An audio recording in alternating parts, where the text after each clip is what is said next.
6000 કરોડના ચકચારી કૌભાંડમાં મોટા ખુલાસા। બીઝેડ ગ્રુપની ઓફિસમાં કામ કરતા કર્મચારીઓનો ઘટસ્ફોટ। સાવ નાના કર્મચારીના નામે પણ કરોડો રૂપિયાના ટ્રાન્ઝેક્શન। 10,000ના પગારદાર રાહુલ રાઠોડના ખાતામાં 11 લાખનું ટ્રાન્ઝેક્શન થયું। રાહુલ રાઠોડે 17.40 લાખનું રોકડ ટ્રાન્ઝેક્શન કર્યાનું પણ ખુલ્યું।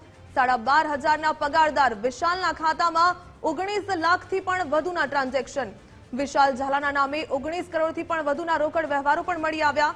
12,000ના પગારદાર રણવીરના ખાતામાં 13.50 લાખના ટ્રાન્ઝેક્શન થયા, તો 7,000ના પગારદાર સંજયના ખાતામાં 4.5 લાખના ટ્રાન્ઝેક્શન થયું હોવાનું સામે આવ્યું।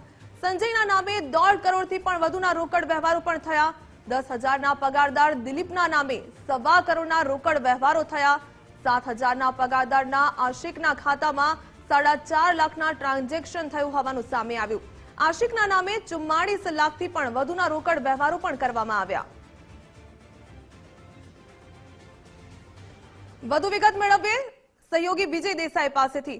વિજય, નાના પગારદારો અને લાખો કરોડોના ટ્રાન્ઝેક્શન તેમના એકાઉન્ટમાં પણ જોવા મળ્યા। આ સમગ્ર મામલો સામે આવ્યો ત્યારથી અનેક વિગતો એક બાદ એક સામે આવી રહી છે।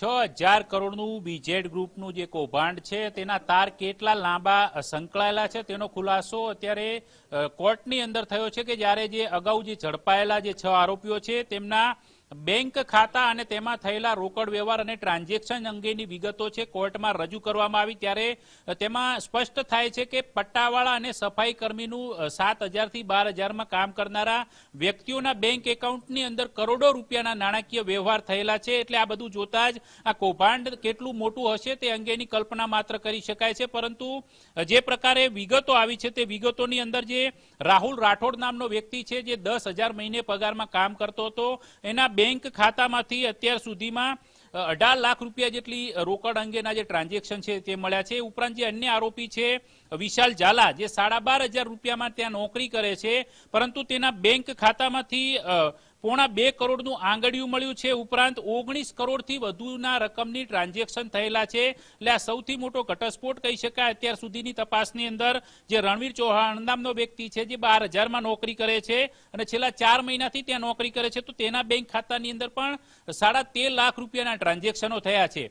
એટલે આ ઉપરાંત જે સંજય પરમાર નામનો વ્યક્તિ છે, જે 7,000 રૂપિયામાં નોકરી કરે છે અને ત્યાં સફાઈ કર્મીનું કામ કરે છે, એના બેંક ખાતામાં 1.5 કરોડ રૂપિયાના ટ્રાન્ઝેક્શન અને 60 લાખનું આંગળિયું મળ્યું છે। દિલીપ સોલંકી છે, જે પટ્ટાવાળો છે, એના બેંક ખાતામાં 1.20 કરોડના ટ્રાન્ઝેક્શન અને આશિક ભરતરી, જે સફાઈ કર્મીનું કામ કરે છે અને પગાર માત્ર 7,000 છે, પરંતુ તેના બેંક ખાતામાંથી પણ અત્યાર સુધીમાં 45 લાખની રોકડની હેરફેર અને 8 લાખ રૂપિયાના આંગળિયાની હેરફેર મળી છે।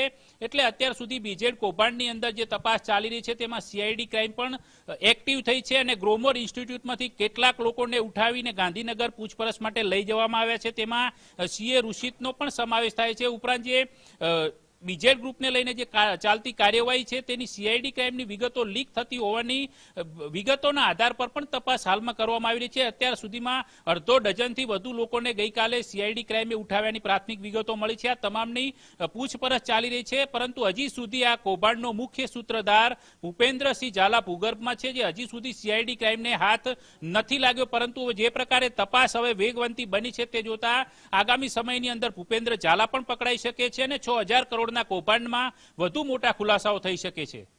જી વિજય, ધન્યવાદ તમામ જાણકારી સાથે જોડાવા બદલ।